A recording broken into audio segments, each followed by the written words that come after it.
This week on Code 4 TV, weapons melt down, the emergency rooms are booked, and sex offenders at the state fair.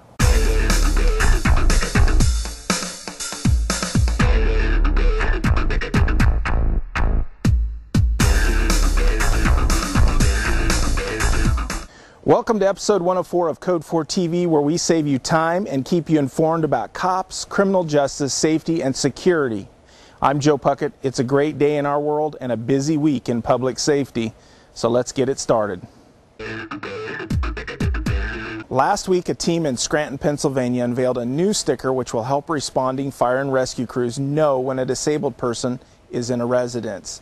The new sticker seen here is designed to be hung in the front window of a residence. It features the universal symbol of a person in a wheelchair. Fire officials were surprised at the new announcement that something like this does not already exist. The sticker's design crew is with Allied Services, and their inspiration for the sticker was the recent loss of two different lives in their region. Both were disabled persons which were unable to get out of their residences before being killed by fire.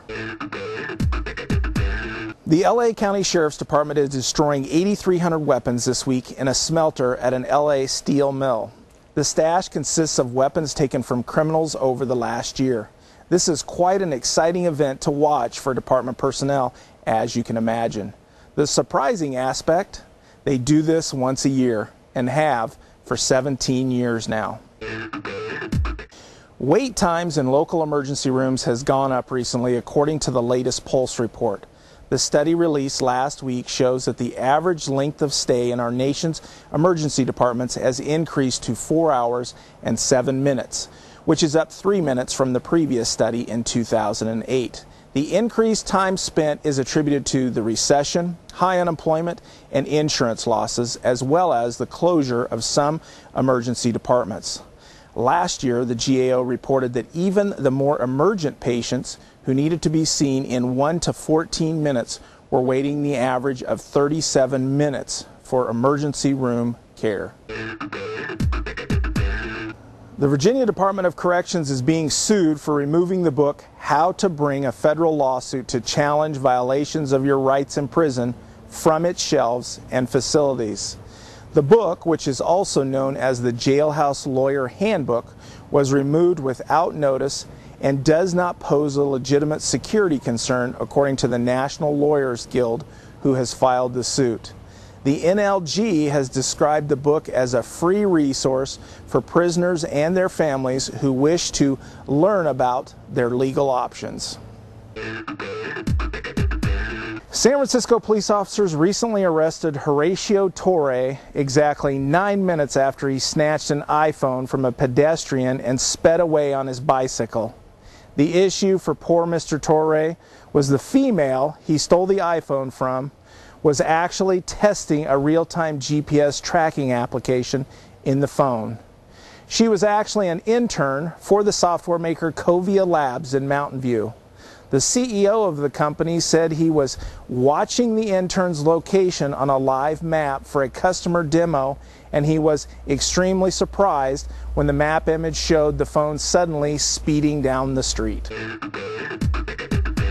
Line of duty deaths are up considerably so far this year. Our research shows that 98 law enforcement personnel with arrest powers have died to date in 2010. The most significant numbers include 34% were killed by gunfire, 27% were killed by auto accidents, and 8% died by heart attack. Deaths this year include juvenile detention officer Leonard Wall, who was beaten to death by 3 juvenile inmates, Fire Inspector Brian Waynant, who was struck by a passenger train while searching for an arson suspect, and Lieutenant Michael Vaught, who was shot and killed while investigating a suspicious parked vehicle.